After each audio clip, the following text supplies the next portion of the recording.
Muito bom dia a todos, espero que estejam todos bem. Vamos dar início à nossa 10ª aula sobre treinamento de brigada de incêndio e emergência e a última aula também, que faz parte aí da nossa unidade curricular número 9, da parte teórica, né? Me chamo Conrado, sou professor aqui do Senac Araraquara e também do canal Que Ensina Aprende no YouTube.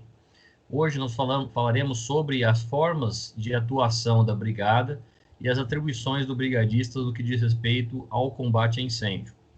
Durante a aula de hoje, eu vou trazer alguns exemplos para vocês de como que ocorre, né, o ataque, seja ele defensivo ou ofensivo, né, de combate a incêndio, mas obviamente que a gente vai fazer tudo isso no momento apropriado.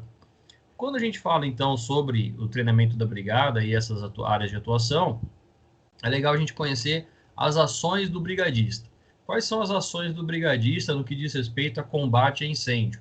A gente já falou que uma das ações do brigadista é observar, por exemplo, a recarga dos extintores, a sua distribuição, fazer as inspeções relacionadas a equipamentos de combate a incêndio, né, mangueira, esguicho, a roupa apropriada para a brigada, os equipamentos de proteção individual e de respiratória.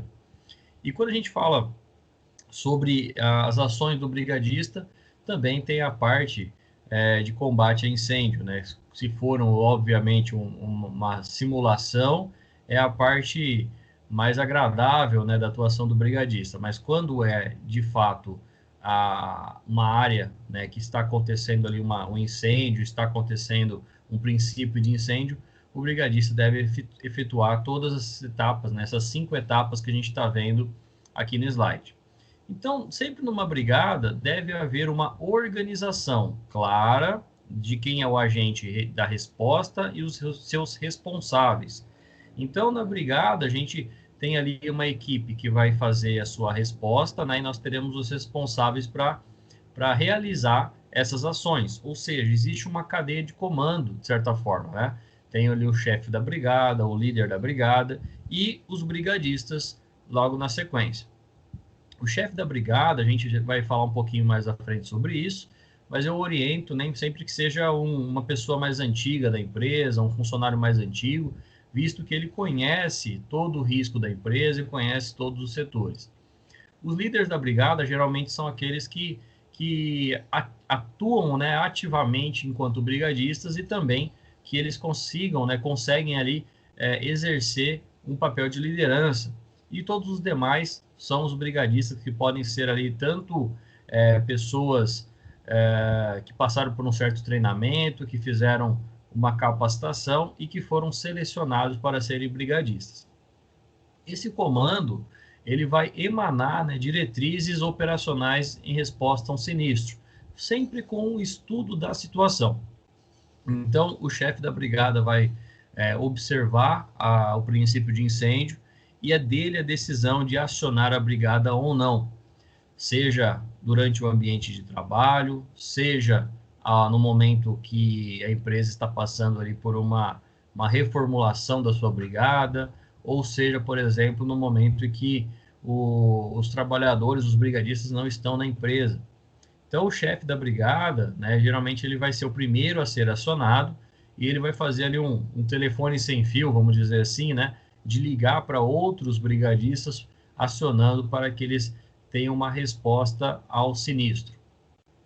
As ações do brigadista, então, eles vão passar por estudo da situação, isolamento, confinamento, o ataque que vai ser subdividido entre ataque ofensivo e defensivo, e, por último, o rescaldo, né, ou etapa final do incêndio. Quando a gente fala sobre o estudo da situação, vamos lembrar que o salvamento é a prioridade no combate a incêndio. Se houver vítimas, né, naquele ambiente sinistrado, o salvamento ele vai ser feito como primeira etapa da ação do brigadista. Depois ele vai montar ali uma linha de combate a incêndio, depois ele vai fazer o estudo mais apropriado, mas lembrando sempre, né, de colocar ali a sua vida em prioridade.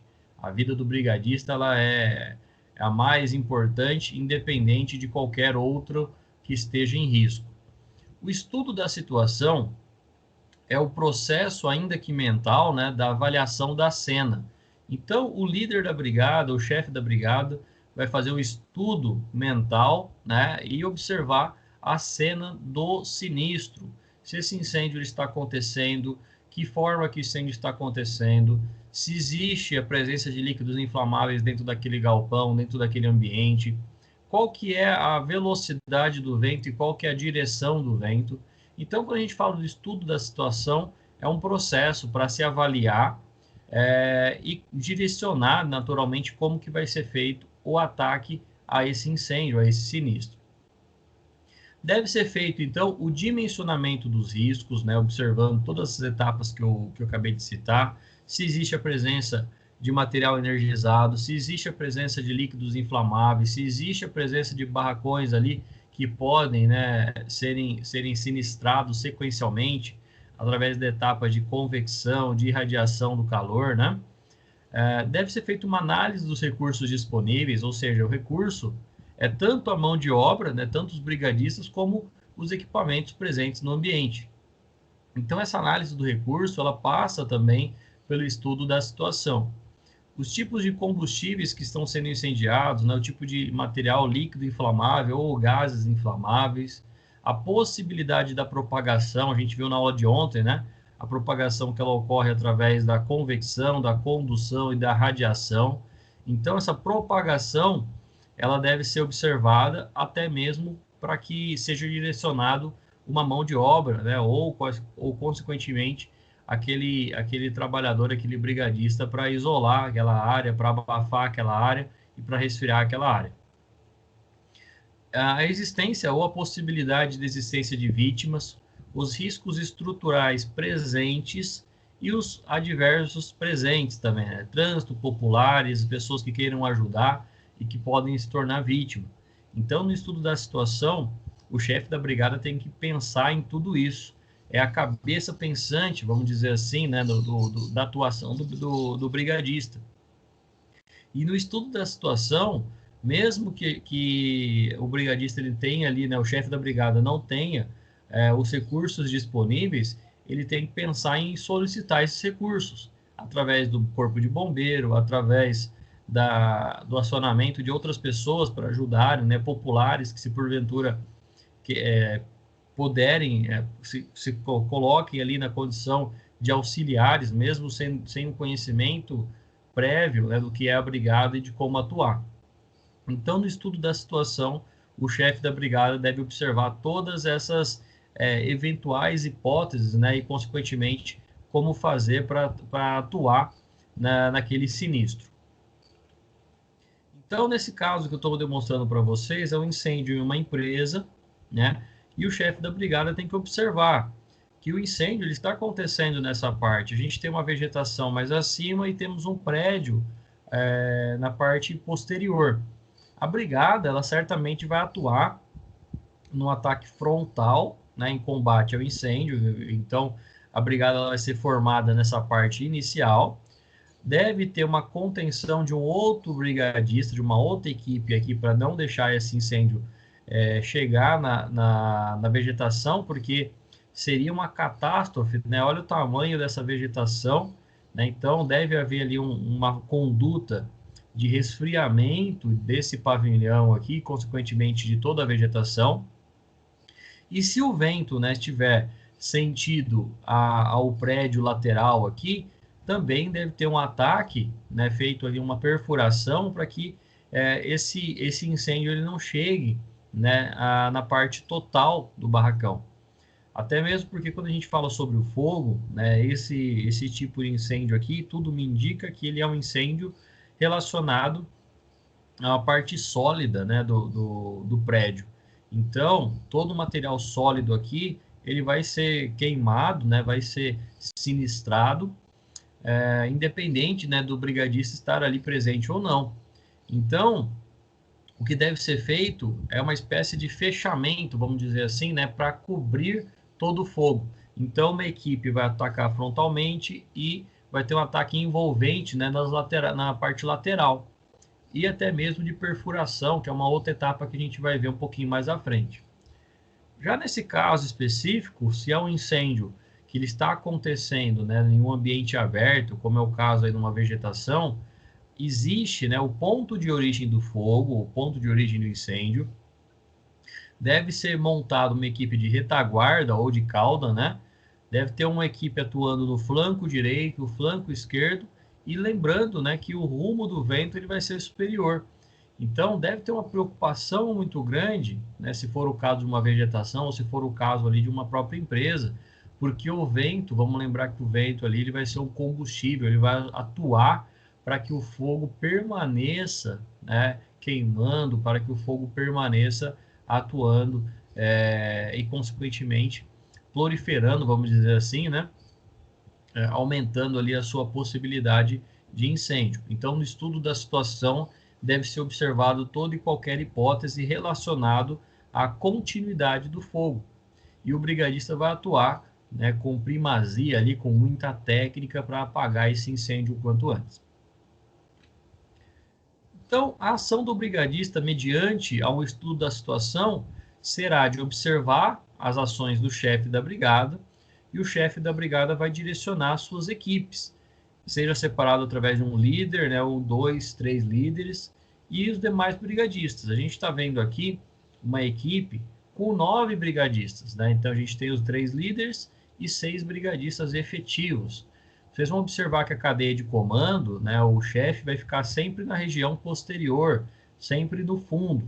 Vamos imaginar que a gente tem um caso de um fogo aqui, então haverá sempre esse fluxo de informação. Tudo que o chefe da brigada falar deve ser feito pelos brigadistas e deve naturalmente ser obedecido pelos líderes.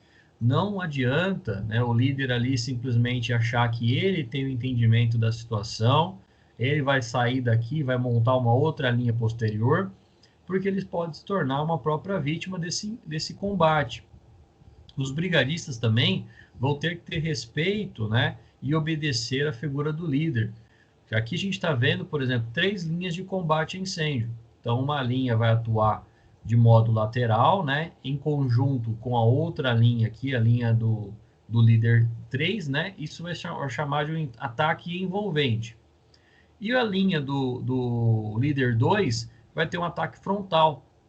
Então, a probabilidade de conter esse incêndio é muito maior, porque a gente vai ter 3 equipes trabalhando em comum acordo dentro de um fluxo de informações bem determinado.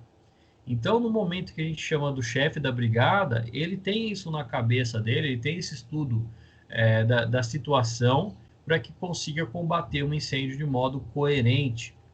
Então, quando a gente fala do fluxo de informações, é respeitar também essa hierarquia, vamos dizer assim, né? Apesar da gente obedecer ali que o brigadista é um trabalho voluntário, o brigadista ele tem que ter uma resposta ao chefe da brigada em formato hierárquico, bem semelhante ao que acontece nos bombeiros, na brigada militar, na polícia militar, porque deve existir uma cadeia de comando. Na sequência, uma outra ação do brigadista é o salvamento. Então, são ações que visam o resgate de vítimas no interior de ambientes sinistrados. Quando a gente fala sobre ações do brigadista, né, dentro desses ambientes sinistrados, o salvamento sempre será prioridade no combate a incêndio, devendo os objetivos, estratégias e táticas estarem voltadas para este fim, havendo possivelmente vítimas no local. Então, toda vez que a gente olha uma brigada, né, deve se preocupar, né, isso já está no estudo mental ali do chefe da brigada, deve se observar se possivelmente existem vítimas no local. Se houverem vítimas no local, né, havendo vítimas no local, a prioridade vai ser o resgate dessas vítimas, mas sempre levando em consideração a vida dos brigadistas.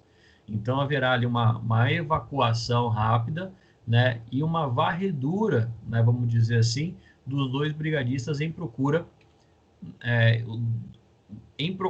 de vítimas. E se houver ali vítimas, o resgate deve ser feito de modo imediato, retirando ali aquela vítima o quanto antes.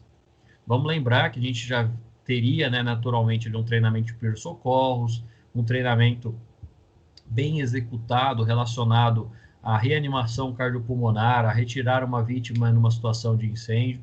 Então, essa etapa do salvamento ela é primordial para que os brigadistas realizem, né, é uma varredura, uma retirada desse ambiente sinistrado, né, de uma eventual vítima.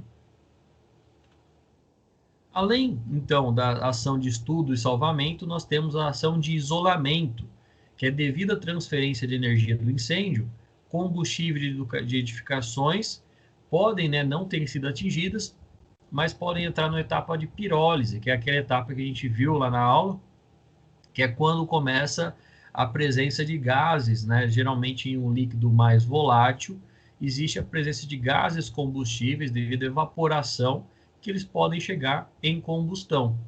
E no momento em que ele inicia essa combustão, pode começar um novo foco de incêndio. Então, o isolamento, ele é uma etapa de ação do brigadista, que é simplesmente atuar no foco principal do incêndio e também, né, sequencialmente ali, agindo para isolamento em materiais combustíveis ou até mesmo em outras edificações. A ação de isolamento visa interromper a propagação, né, o processo de propagação do incêndio, geralmente entre uma edificação sinistrada e outra edificação vizinha. Vamos imaginar que a gente tem uma empresa e ao redor dessa empresa tem outras empresas. Então, a minha preocupação sempre vai ser apagar aquele fogo, mas eu tenho que ter como atuação secundária atuar para que esse incêndio não se propague, para que não vire ali um incêndio generalizado e as outras edificações ou as outras empresas venham a sofrer com um eventual incêndio também. Então, nas etapas de isolamento, elas são divididas, né? A gente tem aqui um prédio que pode estar pegando fogo ou uma empresa que está pegando fogo e eu tenho que me preocupar com as demais ao seu redor.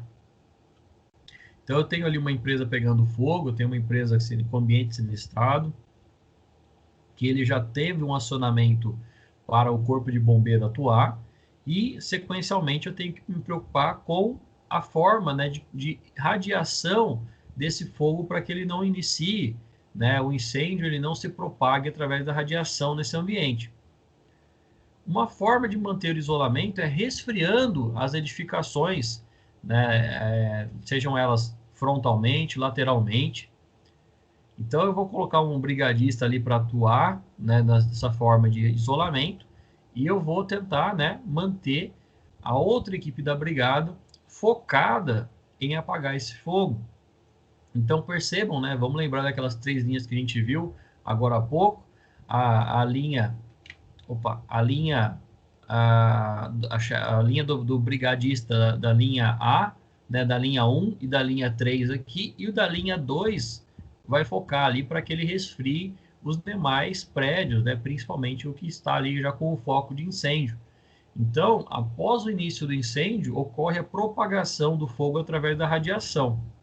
Uma forma de manter o isolamento é resfriando as demais edificações com a água em jato neblinado, né, que é o jato que a gente vai ver lá na parte prática. Então, esse isolamento é uma das formas que a gente tem de evitar a propagação do fogo. Pessoal, alguma dúvida até aqui? Tranquilo? Além da ação de isolamento, nós temos também o confinamento, né, que é de maneira análoga ali ao isolamento. As ações de confinamento buscam impedir a propagação do incêndio. Nós vimos etapas, né, durante as nossas aulas chamadas backdraft. Nós tivemos ali uma outra etapa chamada slope over, né, ou bow over também. E uma das formas de evitar esses efeitos é o confinamento. É evitar abrir algumas portas, evitar ali a entrada de oxigênio de maneira abrupta em um ambiente, e o confinamento ele consegue, né, limitar essa possibilidade de propagação do incêndio. O confinamento visa impedir a propagação do incêndio dentro de uma edificação incendiada, ou seja, impedir que o incêndio atinja um cômodo que ainda não foi sinistrado. Dentro de uma empresa, vamos imaginar ali que a gente tem o fogo em um ambiente mais focado, né, a condicionamento, a concentração de líquidos inflamáveis, eu posso deixar aquela porta ali fechada, resfriando aquela porta, agindo com combate a incêndio de maneira a manter isolado as demais áreas, mas eu não vou deixar, por exemplo, pessoas adentrarem aquela área. Porque se ao abrir a porta, ao entrar ali, pode acontecer do fogo se propagar para demais setores. Então, confinamento, né, vamos imaginar que a gente tem aqui um ambiente sinistrado, né? Estou mostrando para vocês a planta abaixo de uma casa, mas ali eu tenho um foco, né, que o incêndio vai se iniciar, por exemplo, no quarto.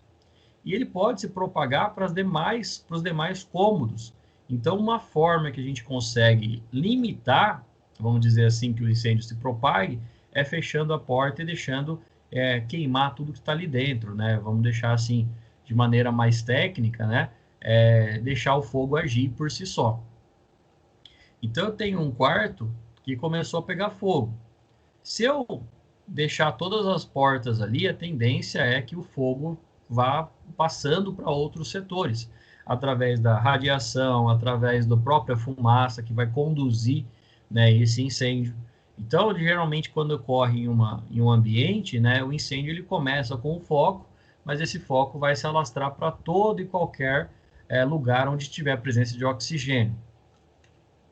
No caso, né, de uma forma de confinamento, eu vou interromper o processo fechando portas, janelas, dificultando a propagação. Então, começou ali o fogo, né, o brigadista deve ter uma percepção de atingir, né, basicamente deixando o fogo consumir todo o material sinistrado ali dentro daquele ambiente e interrompendo, né, a passagem do fogo, da fumaça e, consequentemente, para que ele não gere ali um incêndio em outros ambientes. Quando a gente fala sobre essas portas, pessoal, é por isso que existe em alguns ambientes porta corta-fogo, né? Temos inclusive nos vagões de trem também, né? Principalmente aqui nos vagões que vão levar ali combustível, a gente tem um vagão corta-fogo, que é um vagão que ele não tem nada, mas ele basicamente interrompe, né, a propagação de um incêndio de um vagão para o outro. E isso pode acontecer também em empresas. É necessário ter essas portas de corta-fogo, é necessário ter esses ambientes que vão limitar a passagem do incêndio, né, o fogo, de um ambiente para o outro. E aí, em penúltimo, né, nós temos os ataques. O ataque ele pode ser tanto um ataque de combate, que é chamado aí de ataque ofensivo, né? E nós temos efetivamente as ações que servem para debelar as chamas, ou seja, para diminuir a possibilidade de chamas. Entre os tipos de ataque, há se diferenciar entre o ataque defensivo e ofensivo. O ataque defensivo, como o próprio nome diz, é a defesa, e o ataque ofensivo é aquele ataque que a gente também tem que saber, né, que o fogo ele é melhor, né, vamos falar assim, ele é maior do que a força da nossa brigada. O ataque defensivo ele é realizado fora da edificação de um ambiente sinistrado. Eu sempre vou começar com ataque defensivo, porque eu vou conseguir debelar ali a possibilidade das chamas e da propagação dessas chamas, por questão de segurança, risco de colapso ou também limitação de recurso. Pode acontecer do incêndio ele estar acontecendo em toda edificação, em todo o pavimento, em toda empresa. Eu vou ficar ali simplesmente atuando com resfriamento. Se eu tiver poucos brigadistas, se eu tiver uma equipe defasada, se eu tiver poucos recursos, né, eu vou ficar simplesmente na defensiva. Mas pode existir, né, a possibilidade de chegar uma equipe de mais brigadistas, de um corpo de bombeiro ali próximo, de outras brigadas de outras empresas, e aí eu vou começar a atuar com um ataque ofensivo. É basicamente ficar ali na defensiva no momento em que o incêndio já está se propagando de maneira mais efetiva e atingir, né, e agir de modo ofensivo no momento que eu conseguir, no momento que a empresa ela conseguir se manifestar, né, e consequentemente ter mais equipes para atuar de modo ofensivo, acima do fogo, né, agindo assim para cima do fogo. É uma abordagem direta em cada chama, né, ou possivelmente em ambientes sinistrados, no qual os brigadistas vão localizar o foco no interior da edificação, né? Então deve ser seguro que não tenha o risco de colapso, não tenha limitação de recursos, e os brigadistas vão caminhar até o seu encontro e aplicarem táticas específicas para a sua extinção. Essas táticas específicas, pessoal, podem ser tanto o ataque frontal, a perfuração e também o ataque ali envolvente, que a gente vai ver logo logo. Os brigadistas vão caminhar, né, e vão encontrar ele ali basicamente o foco do incêndio para sua devida extinção. Existem mais riscos profissionais envolvidos, né, do que naturalmente na operação. Para maior eficiência e agilidade, sendo recomendada a atuação sempre que possível e seguro para todos os envolvidos. O ataque ofensivo, ele é feito geralmente no momento que o fogo está sob controle. Então, os tipos de ataque serão os frontal, que é feito ali basicamente com todos os combates, né, feito em uma única frente, ou escolher um lado para atuar de acordo com a corrente de vento, ou naturalmente conforme a direção do vento. Por isso que é interessante a gente ter, é obrigatório a gente ter um chefe da brigada para que ele nos direcione. Envolvente, porque o ataque é realizado por todas as frentes, né, ou dos lados do ambiente, para que se torne ali um cuidado especial, para que não tenha direção de fumaças e gases tóxicos para outras guarnições ou para outros ambientes. E nós temos a perfuração, que geralmente ele é feito mais na etapa de rescaldo, né, que é a etapa final ali do combate a incêndio, que nesse tipo de ataque, as linhas de mangueira realizam-se o arrefecimento, né, que basicamente ali é uma forma de resfriar os brigadistas também e proteger os brigadistas da temperatura, do fluxo de temperatura, fluxo de calor, para que quando eles acessarem determinado ponto, será realizado o salvamento, por exemplo, de alguma vítima.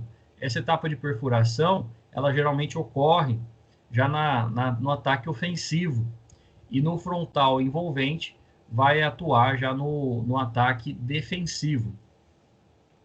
Vou mostrar para vocês umas fotos aqui, ó. Esse é um tipo de ataque frontal, né, que ele é feito pelas duas guarnições, aqui pelas duas linhas de brigada. O chefe da brigada geralmente vai estar aqui com o capacete branco, que é ele que vai direcionar aonde deve ser feito o combate ao fogo, né? E aqui nós temos um ataque frontal, que pela própria imagem vocês podem ver, né? O fogo ele está direcionado ao topo do local onde está acontecendo o incêndio. E aqui eu já tenho um ataque focado, né, tanto na perfuração, porque o jato de água está sendo movimentado diretamente ao fogo, e nós temos um escudo de proteção aos brigadistas. Então é possível, por exemplo, que um brigadista saia daqui para resgatar uma vítima, mas ao mesmo tempo tem o que a gente chama aí de arrefecimento, né? Está sendo resfriado a possibilidade de temperatura. Então é possível fazer esse ataque com um esguicho específico, né? Então eu tenho um esguicho aqui fazendo só o arrefecimento e tenho um outro esguicho ali com foco, né, no combate ao fogo. E a gente tem a última etapa aí, que é a etapa de rescaldo. São as ações que visam garantir o debelar completo das chamas e impedir a sua reignição. Então, geralmente nessa etapa de rescaldo é quando o incêndio já está sob controle, geralmente o incêndio está apagado, né? Não existe ali a possibilidade, inclusive alguns brigadistas podem até tirar até a própria parte superior ali da roupa, né, do EPI, para que ele consiga realizar uma etapa de rescaldo, né, que é realizada a partir da retirada de materiais combustíveis e do efetivo resfriamento do ambiente, até o ponto abaixo do ponto de fulgor de qualquer parte do combustível presente. Então, o rescaldo, pessoal, é a última etapa, é na etapa que o brigadista está ali fazendo, a gente chama de rescaldo, né? Mas ele está fazendo uma varredura final para observar que não existe mais a possibilidade de uma reignição. Sendo assim, chegamos ao final de mais uma aula, né, da nossa 10ª aula. Agora, pessoal, é a gente aguardar a parte prática para fazer o encerramento desse módulo, né, da UC9, que fala sobre combate a incêndio. Meu muito obrigado, até breve e até a próxima aula.